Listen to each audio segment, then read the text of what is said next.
Yani kadınlar 25 Kasım'ı nasıl karşılıyor? Yani bunu da tartışacağız ama öncesinde 25 Kasım'a doğru giderken önümüzde nasıl bir tablo var, neler söylemek istersin? Tabii zaman kendi içinde kimi anlamlar oluştururken tarihi olaylar buna vesile olur. Tarihsel bir bellek de bunun üzerinden oluşur. Buradaki en önemli tarihsel bellek ki geleceği geçmişten aramak lazım. 25 Kasım'a vesile olan olayın kendisidir. Aslında sürekli hafızada tutulması ve iyi çözümlenmesi gereken bir olaydır. İşte Mirabal kardeşlerin Dominik Cumhuriyeti diktatoryası karşısında yaşadığı olaylar, trajedisi ve bunun karşısında geliştirilen bir direniş var. Çok dikkat çekici olaylar var burada ya da şöyle diyebiliriz. Mevcut diktatör yani işte Trujillo Dominik diktatörü olarak Mirabal kardeşlerle kurduğu ilişkide aslında faşizmin kendisini iktidar haline getirmiş iktidar erkekliğinin en güçlü sembolüdür. Bu sembolle aslında ülkesini adeta kadınlar karşısında bütün kadınları bir fahişe haline getirecek kadar tecavüz kültürüyle hükmetmek isteyen bir diktatördür. Yani mevcut faşizm diktatörlüğü sürekli karşısında kadını fahişe haline getiren, sürekli tecavüz kültürünü üreten bir diktatörlüğün en meşhurlaşmış ve en yalın çıplak devlet iktidarı olarak kendisini burada inşa ediyor ve buradaki olay Minerva'nın yani Mirabal kardeşlerden biri olan Minerva'nın kendisine karşı taciz kültüründe ya da taciz eyleminde bulunan diktatöre karşı tokat atma girişimi ve peşi sıra gelişen olaylar silsilesidir ve her dört kardeşin de bu diktatörün saldırısı karşısında geliştirdiği direniştir. Bu direniş tabii şunu anlatır bize. Bu çok uzak bir tarih değil. 20. yüzyıldan bahsediyoruz. 20. yüzyıl aslında faşizmin en fazla sistematik olarak kendisini iktidarlaştırdığı dönemdir. Bu sadece Dominik'te değil. Aynı zamanda Almanya'da Mussolini, Almanya'da Hitler, İtalya'da Mussolini diktatörlüğü üzerinden de bu gelişmiştir. Ve hepsinin ortak bir karakteri var. Mirabal kardeşlerin başına gelenler aslında bir ülkedeki bütün toplumun başına gelmiştir. Çünkü Hitler şunu söyler, toplum karılaştırılmıştır der. Toplumu karılaştırmak ister. Yani bu amiyane deyim aslında bir toplumun tümden köleleştirilmesi ve bu kölelik üzerinden de iktidar haline getirilmiş sistemin her türlü hükmünü bir aile, kurulu bir aile düzeni, devletin kendisini en sistematik kıldığı aile düzeni etrafında geliştirdiği sistematik işkenceye dönük bir sistemdir. Bu bir rejimdir yani. Bu rejim en fazla da kadına dönük kendisini açık eder. Yani kadın aile içerisinde sadece bedeni üzerinden annelik ve cinsellik ki bu da sadece ülkenin kendi bekasını ya da sürdürülebilirliğini sağlamak için kadın doğurganlığı üzerinden kadını eve hapseden, bunun dışında hiçbir yaşam alanı tanımayan ve bunun üzerine inşa edilmiş bir erkek diktatöryasıdır. Yani günümüz politikalarıyla da uyuşuyor biraz. Uyuşan bir politika, güncele de bu yansıyor. Yani bugüne has bir politika değil. Yani 25 Kasım'da yaşanan olay, Mirabal kardeşlerin başına gelen olay ve oradaki diktatörya aynı zamanda günümüze kadar belki biz bunu en güncel haliyle Trump'ta görürüz, en güncel haliyle Elon Musk'ın kendi yaşamında ve iktidarlaşmış halinde görürüz.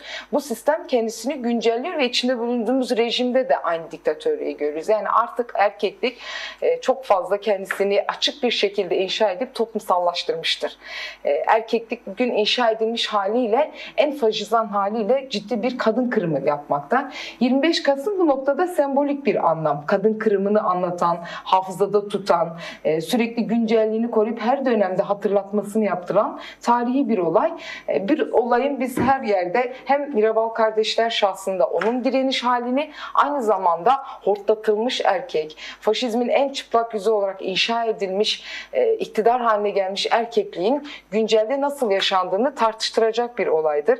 Bugün günümüzde en fazla kadın kırımının yaşandığı çağdayız.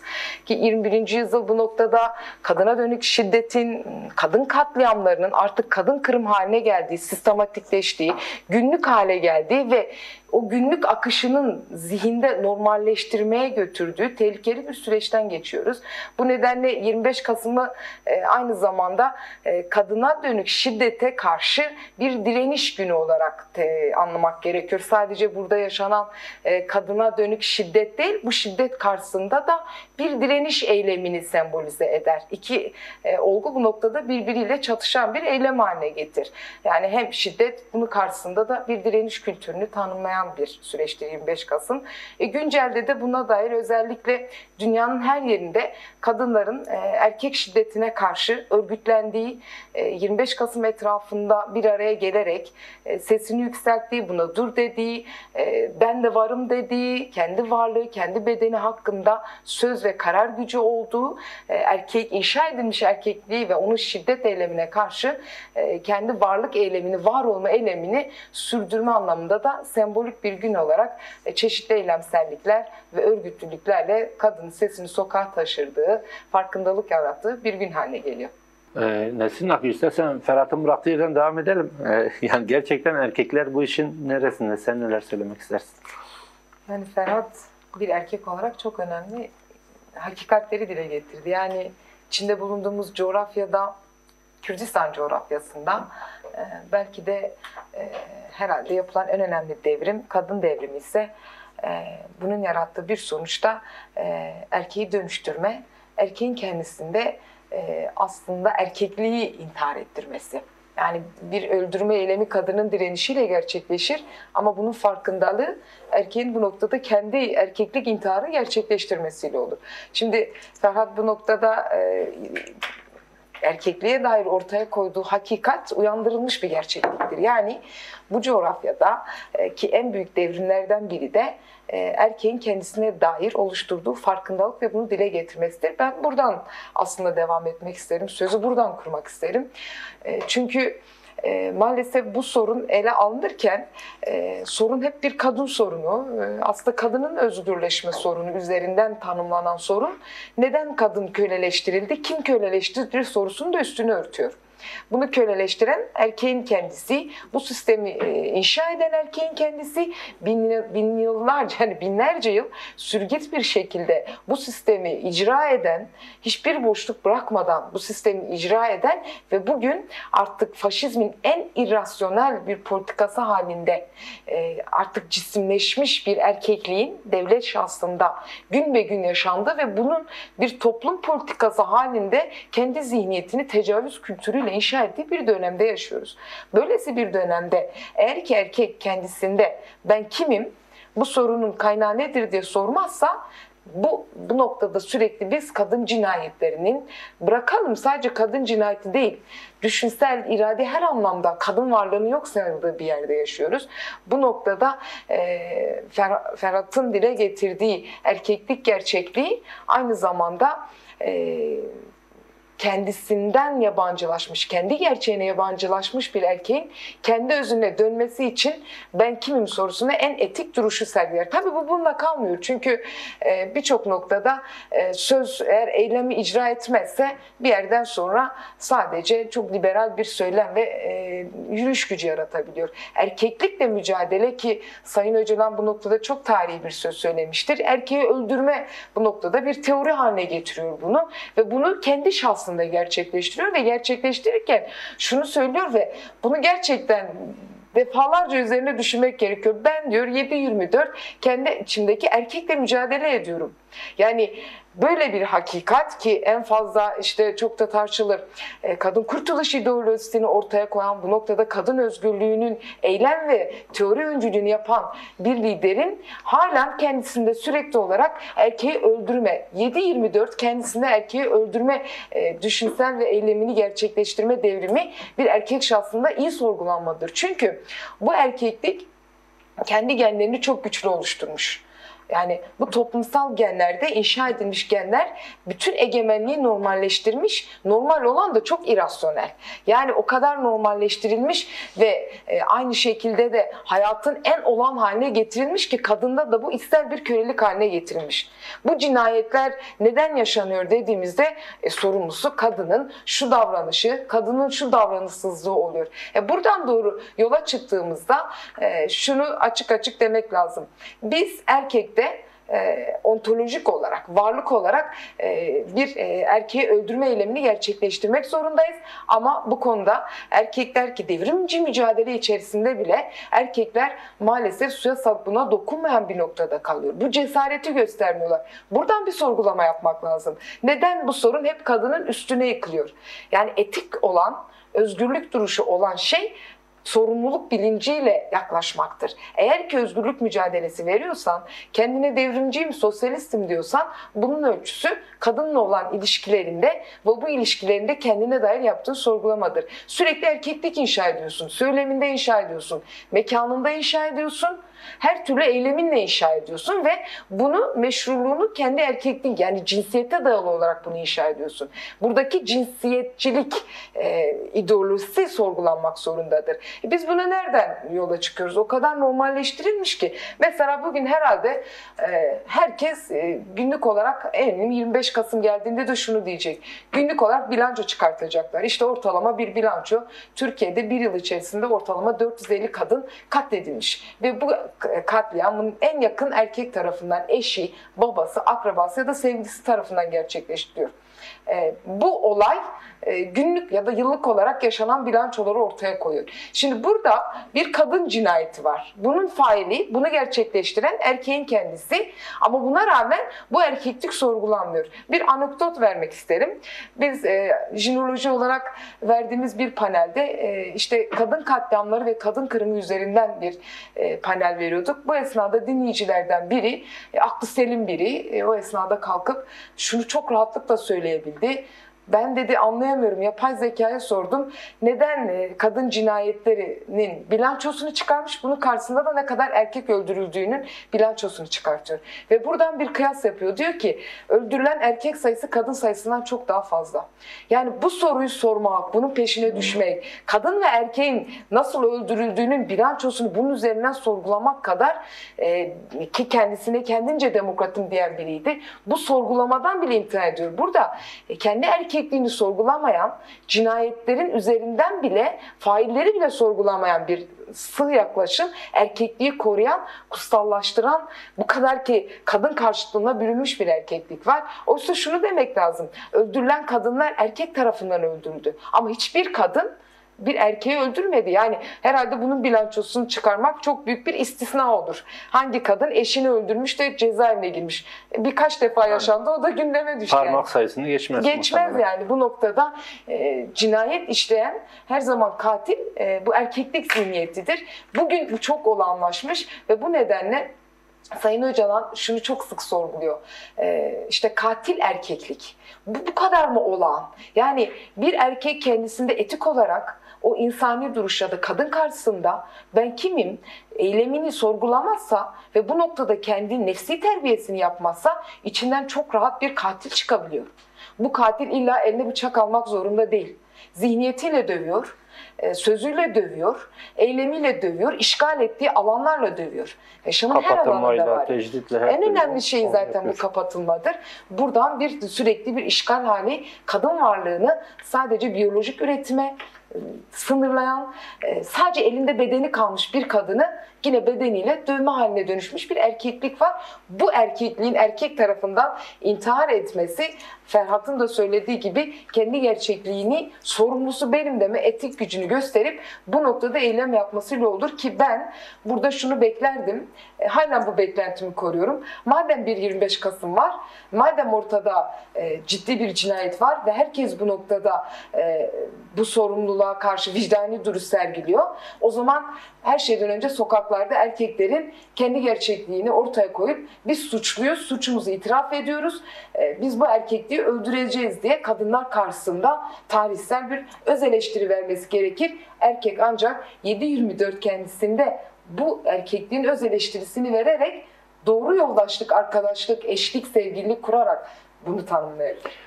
Yani baktığımız zaman zaten TCA startı verdikten sonra Kürdistan'da en azından bizim takip ettiğimiz kadarıyla erkeklere dönük atölyeler de gerçekleşiyor. Yine beraberinde birçok eylem, etkinlik de gerçekleşiyor. Yani her günü 25 Kasım'a çevirmek nasıl bir önemde bu noktada?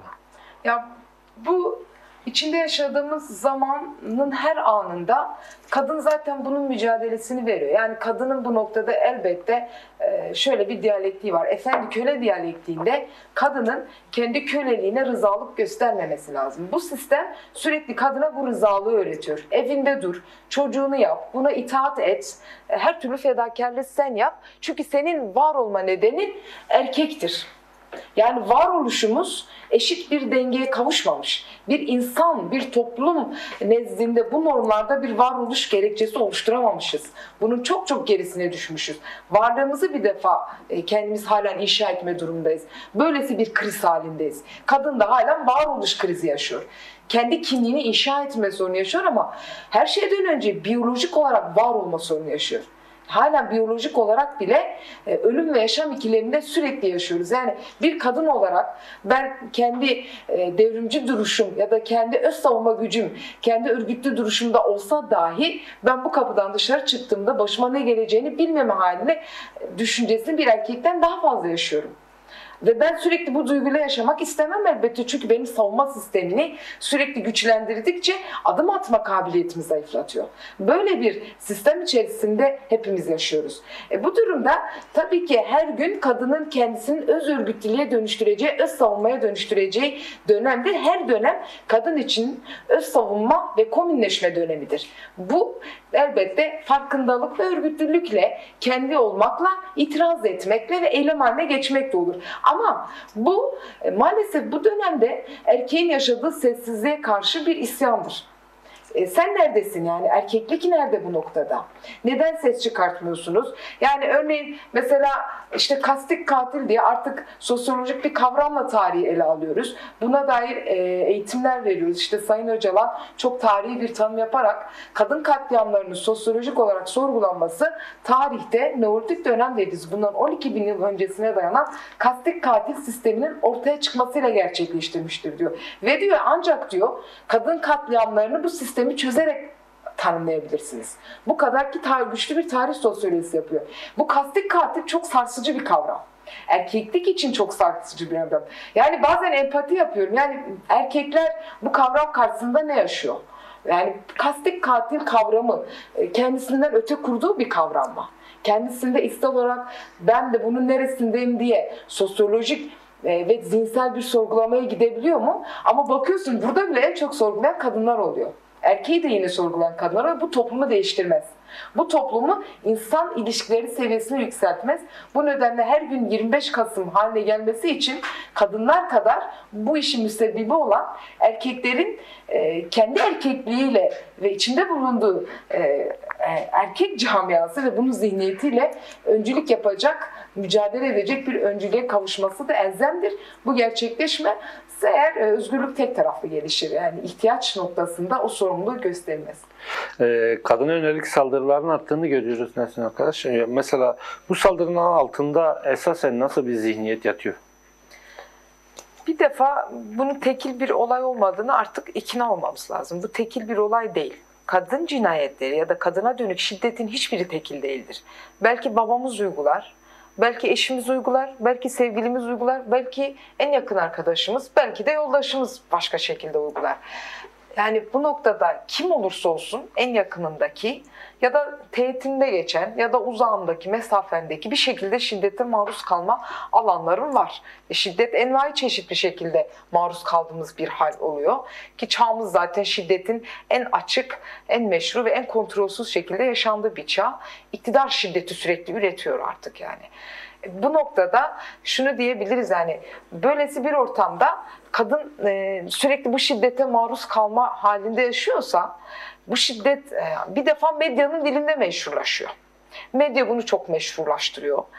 Bu haberi verme şekli teşvik edici ve öğretici oluyor. Örneğin Narin Güran cinayetinin, bu katliamın ortaya koyduğu hakikat aynı zamanda bir çocuğun bir kız çocuğunun nasıl katledildiğinin zihniyetini, aynı zamanda yöntemini de çok açık etti. Yani hiç arkanda delil bırakmadan profesyonelce bir çocuk herkesin gözü önünde nasıl katledilir ve faili bulunmaz. Bunu en iyi şekilde biz öğrendik bu dönemde. Bunun gibi şiddeti en profesyonelce nasıl yapabileceğimiz dahi öğretildi. Bunun gibi yani bu noktada şiddet çocuğa dönük bir şiddete dönüşmüş durumda. Öyle bir şey ki mesela Batman'da, Van'da biz bu olayları yaşadık. Daha önce töre kuralları vardı. Töre kuralları gereği aile içerisinde yaşanan sorunlarda çocuk bu sorunun parçası kılınmaz. Doğrudan kim muhatapsa onunla bu sorunlar halledilirdi. Ama bakıyoruz bu dönemde, en yakın dönemde biz bunu yaşadık. Kürdistan'da biz buna tanıklık ettik. Artık bu sorunlarda çocuklar da doğrudan hedef alınarak öldürülüyor. Yani bu şunu gösteriyor. Şiddet ahlak yozlaştıkça, toplumsal ahlak ve çürüme arttıkça şiddet de artıyor. Çünkü kontrol, bunu terbiye etme, bunun önüne geçecek, engelleyecek bir mekanizma yok. Hukuk bu noktada kendisini önleyici bir sistem haline getirmediği gibi devlet buna sürekli teşvik ediyor. Şiddetin her halini teşvik ettiği gibi cezasızlık politikasını uyguluyor. Bununla birlikte toplumun da kendi cezalandırma ve terbiye etme yöntemleri vardır. Ya da eğitme yöntemleri vardır. Toplum ahlakı bu noktada terbiye edicidir, önleyicidir, engelleyicidir, yargılar yani kendi iç yargı sistemini oluşturur. Yani bunu kendi toplumunun klanının dışına atarak da yapar ama bugün bu da çok zayıflamış durumda. Toplum da bu şiddet karşısında tepkisiz durumda ve maalesef bu şiddet en fazla kapatılmanın en meşru hali olan evde, aile içerisinde en doğal ve en normatif hallerde işletiliyor. Kimse o noktada o evin içerisine girip sorgulanmıyor. Çok meşrudur çünkü bu. Şimdi böylesi bir şiddetin gelişmesinin en önemli sebebi içinde bulunduğumuz çağın kendi karakteridir. 21. yüzyıl aynı zamanda ne kadar kadın şiddeti o kadar kadın bilinci demektir. Kadın artık itiraz ediyor. Kadın kendi varlığını farklı itiraz noktalarıyla ortaya koyuyor.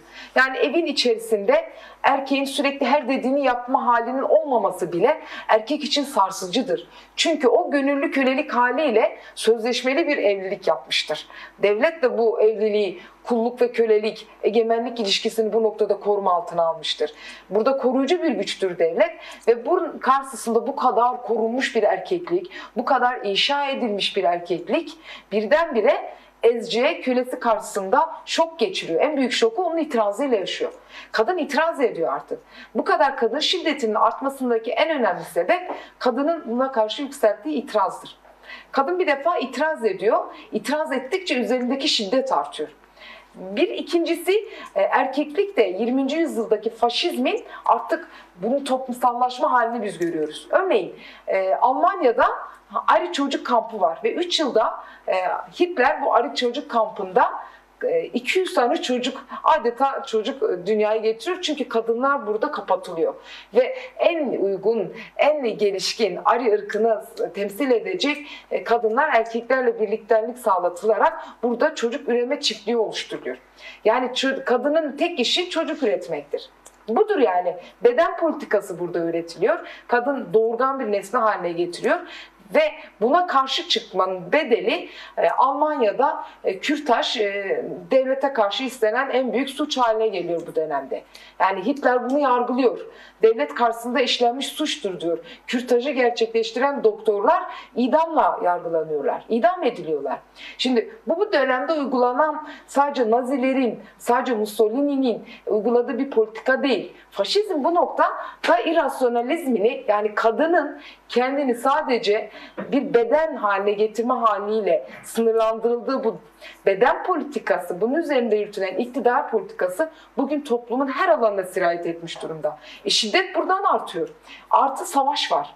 Hele yani şu an zaten içinde bulunduğumuz 21. yüzyıl savaşın her halinin kendisini icra ettiği, toplumun her alanına girdiği, sürekli şiddetin kendisini savaş boyutunda ürettiği ve bunu krizli bir toplum yarattığı, krizli psikolojiler yarattığı bir dönemdeyiz.